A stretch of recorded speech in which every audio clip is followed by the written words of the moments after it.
So blue-gray gnatcatcher, one of the first of the season, I guess, by Karen Voldel at Hughes Hollow. Just a nice presentation of it. There have been a pair of yellow-crowned night herons. These are photo taken by Roy Howard at Hughes Hollow in the, I guess it's the northwest corner of the west impoundment. You can see it about 30 or 40 yards in from that corner. Have you seen it, Scott? Yes, yeah, twice. Some of us have tried to find it and have not seen sign of either herons or nest. I don't think we were looking in the right place, Evelyn. Yeah, same. That would justify the results. It always helps to look in the right place. It's at the corner of the impoundment that's close to where hunting quarter comes off of River Road and makes that sharp bend to the parking lot. So it's that corner. Yeah, Left and That's right. where we were looking. It's on the, yeah, it's on the far side. It's not in the dog training impoundment. It's on the other side of it. Best way it was described to me by Roy Howard, and this is his picture, and it worked well, was to park right there in the corner, go down the steps, take a right, and literally walk to the area where the two trees just fell, covered with poison ivy. But in between those two trees, look back to the northwest, and there's a sycamore tree with a fork in it, up a ways, and then look back, line up that, and look back through that fork, and they were there. Yeah. And I've actually seen them from a couple of spots, but that worked really well. Of course, the leaves are starting to come in too. But I'd been there a couple of times looking, didn't see them either until Roy zeroed me in.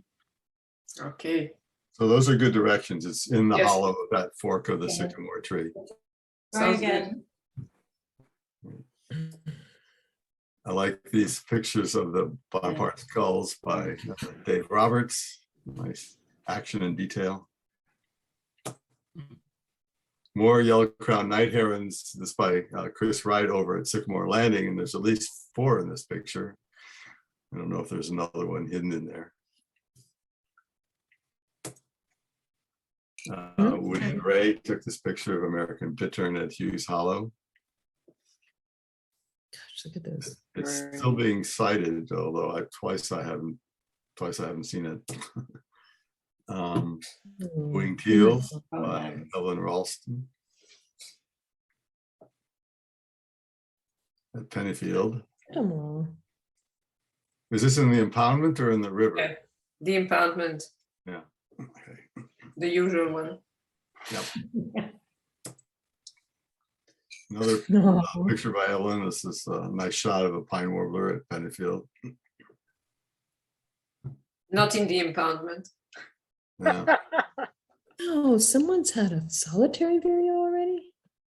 Blue-headed vireo. Oh. Wow. Nice picture of a blue-headed vireo by Ann Middick at Violet's Lock. Mm. The famous clay-colored sparrow at Goody Trail, discovered by Bob Augustine. This picture by Jared Fisher.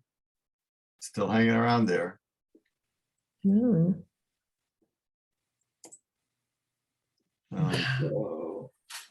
One of my favorite warblers in terms of how striking it is, a prothonotary warbler. This by Dave Roberts at Riley's Lock. That's a perennial at the prothonotary warbler boxes there.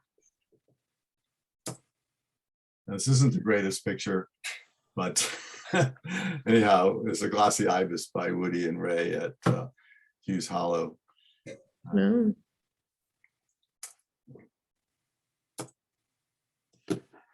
And I always like pictures of wood ducks, and often they're just on the water on the ground, but this was actually one up in the trees, with the pair of them. So I like that.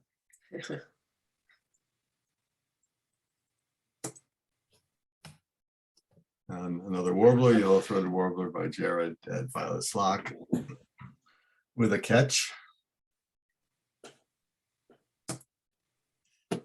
Another picture by Evelyn of an osprey with a fish. I think it's a fish, right? Yeah. Yeah, there's, Catfish.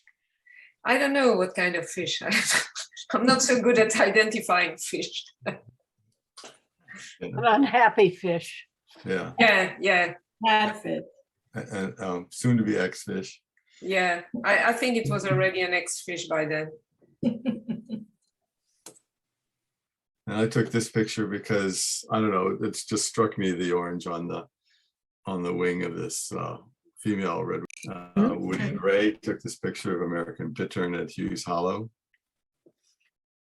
Gosh, look at this. It's still being cited, although twice I haven't seen it. Winged Teals by Ellen Ralston at Pennyfield.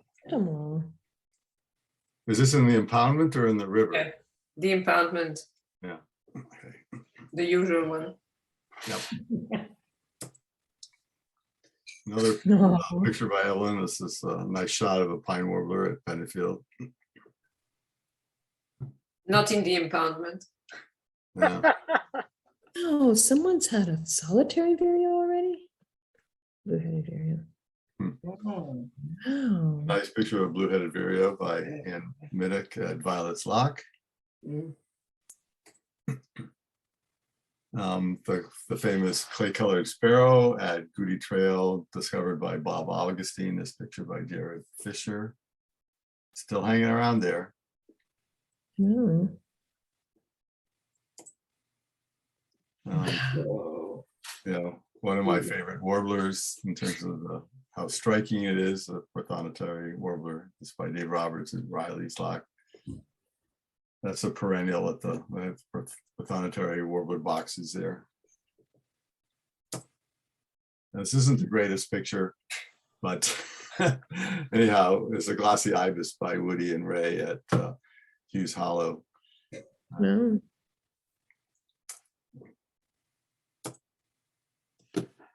And I always like pictures of wood ducks, and often they're just on the water, on the ground, but this was actually one up in the trees, with the pair of them. So I like that.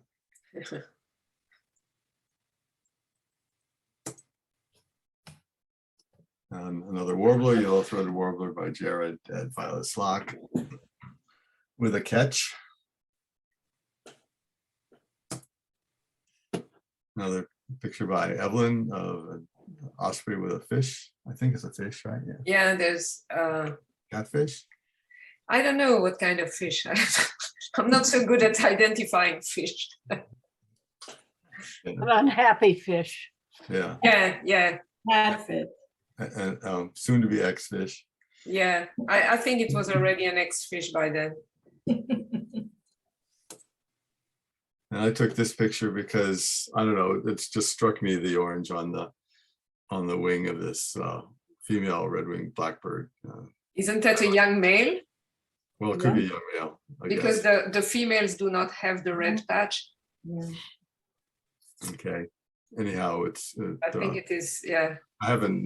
I just seemed it was kind of early for the young male, but maybe Maybe one from last year, I don't know. I would How guess long it it would takes have- them to, I guess it would have to be from last yeah, year. yeah. Anyhow, it was just nice to see. Yeah, nice photo. And Oh, believe it or not, both Ann and I and Dave and Mike Bowen saw the same blue-gray gnatcatcher out in the swamp past the west impoundment at Hughes Hollow. Somehow we all found this little bird in this crook of this tree, sitting on its nest. Hmm. You know, last year there was one that built a very nice nest at that on top of this swamp, and then there was a big storm, and after that we could not see it anymore. I hope that this one is successful. This looks pretty sturdy, but I don't Yeah, know. yeah, it looks very sturdy. It's great. Nice photo. And I was alluded to this one of two female yellow-shafted northern flickers by Karen Bodel and at Wheaton Regional, and she said for about 10 minutes, they were bobbing their heads up and down in some sort of competition display or something like that. Ritual. I wish we had a video. Maybe there was a video, but I'm not aware of it. So There are more and less good pictures of this, but it was really wild to watch. They would stand still, and then they would, you know, after about 20 or 30 seconds, they would move they would mirror each other, and it was beautiful. So I'm going to show you one last member picture thing. This is something I took. This group of turkeys numbered 103, so they now hold the record for most turkeys at one spot in Montgomery County that's been documented through eBird. Incredible. Wow.